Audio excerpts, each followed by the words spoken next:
এটি বাজেট নয়, এটা বাজেটের পূর্ব ধারণা। এখান থেকে যদি সরকার ভালো কিছু পিক আপ করেন, জনগণ উপকৃত হবে। এটা কোনো দলের বিষয়। আমরা সংসদে প্রস্তাব দেব যে আমাদের ফিসকাল ইয়ারটি ক্যালেন্ডার ইয়ারের সাথে মিলিয়ে করা।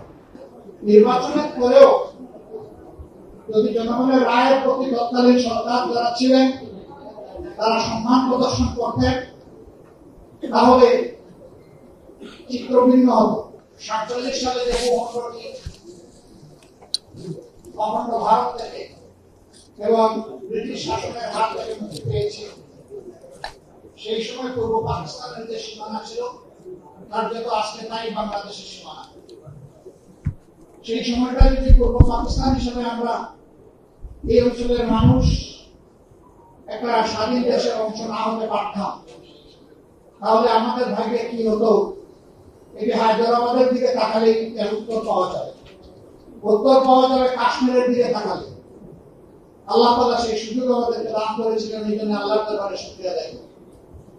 এই সময় যারা অবদান রেখেছেন, ত্যাগ স্বীকার করেছেন, জীবন দিয়েছেন, লড়েছেন, মামলা পেয়েছেন, জেলে গিয়েছেন, তাদের সকলের প্রতি আমরা গভীর শ্রদ্ধা নিবেদন করছি। এরপরে পাকিস্তান তার অভিষ্ট লক্ষ্যে পৌঁছার জন্য কার্যক্রম শুরু করলেও কার্যত পাকিস্তানের শাসকদের দূরদৃষ্টির অভাবে তারা পূর্ব পাকিস্তানের উপরে ইনসাফ করতে পারেনি, যার কারণে দুই জায়গায় বৈষম্য তৈরি হয় এবং তার বিস্ফোরণ ঘটে ৭৪ সালের নির্বাচনের পরেও যদি জনগণের রায়ের প্রতি তৎকালীন সরকার যারা ছিলেন তারা সম্মান প্রদর্শন করতেন, তাহলে চিত্র ভিন্ন হতো।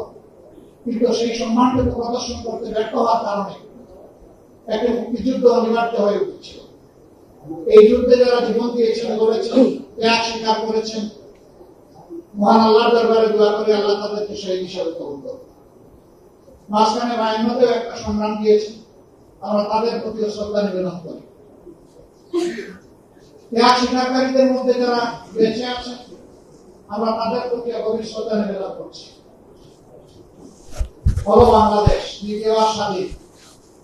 দ্বিতীয়বার স্বাধীনতার আগে নেতারা তখন জনগণকে ওয়াদা দিয়েছিলেন যে এমন একটি দেশ আমরা জনগণকে উপহার দেব যেখানে ন্যায় বিচার প্রতিষ্ঠিত হবে, কোনো বৈষম্য থাকবে না এবং অর্থনৈতিক সংকট দূর হবে, বেকারত্ব থাকবে না। আমরা সমস্ত শিশুদেরকে তাদের প্রায় প্রশিক্ষণ নিশ্চিত করব। কিন্তু না, তার কোনো আদায় করা হয়নি। বরঞ্চ এখানে বসে জনগণের অভিপ্রায়ের প্রতি সম্মান দেখাতে তৎকালীন সরকার দারুণভাবে ব্যর্থ হয়েছিল, যার কারণে ৪ বছরের মাথায় দুঃখজনক ভাবে তাদের দেখতে হয়েছে। আর এই রাজনৈতিক প্রতিষ্ঠানের উপর জনগণের আস্থা তৈরি হবে কিভাবে? আমরা বিস্মিত, আমরা নিন্দা জানি, ঠিক হয়নি জনগণকে এইভাবে ধোঁকা দেওয়াটা। আপনারা দেখেছেন সংসদের ভিতরে গণভোটের কোন রায়, যে ৬৮.৬% মানুষ ভোট দিয়ে হা বলেছিল, তার পক্ষে বিরোধী দলের অবস্থান ছিল অক্ষমত এবং স্পষ্ট। আমরা আলোচনা করেছি, কিন্তু ২/৩ জুড়ে সরকারি দল আমাদের দাবি অগ্রাহ্য করে বাস্তবে জনগণকে অপমানিত করেছে। গণভোটের রায় ব্যর্থ হওয়ার দলিল বাংলাদেশেও নাই, বিশ্বেও নাই।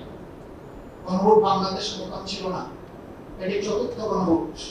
এর আগে ৩টে গণভোট অনুষ্ঠিত হয়েছে এবং যথারীতি তার গণরায় বাস্তবায়িত হয়েছে, কিন্তু এবার সেই প্রথমে বিপত্তি ঘটল।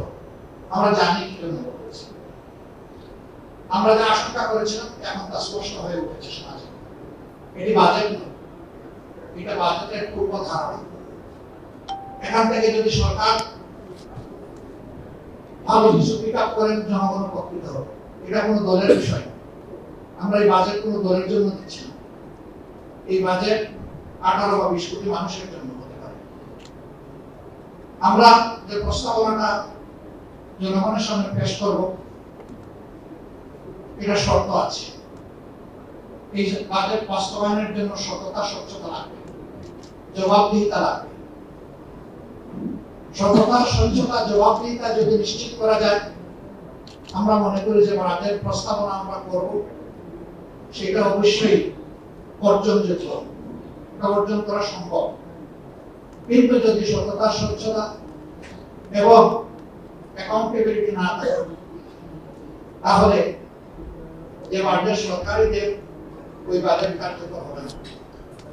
আরো কিছু বিষয় আমাদের প্রস্তাবনায় থাকবে, সেটা এখানে এবং সংসদে। আমাদের ফিসকাল ইয়ার হচ্ছে জুলাই টু জুন। জুন মাস বর্ষা, খরা, দুর্যোগ, সাইক্লোন এগুলাতে সাধারণত আমাদের দেশ আক্রান্ত হয়।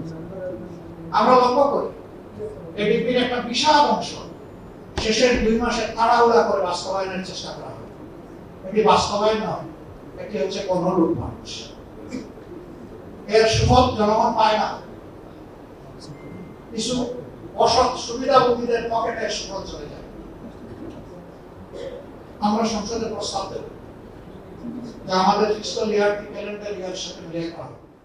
বৈধ অবৈধ, ন্যায্য অন্যায্য সব খরচ হয়ে গেল, কালো সাদা একাকার হয়ে গেল। তারপরে সম্পূর্ণ বাজেট সংসদের সামনে আসলো, তাতে জনগণের লাভ নেই। আমরা কথা বললেই বা তার বেনিফিট কি, এই বিষয়গুলো আমাদের আগামীতে সংসদের ভিতরে প্রস্তাবনা থাকবে ইনশাআল্লাহ।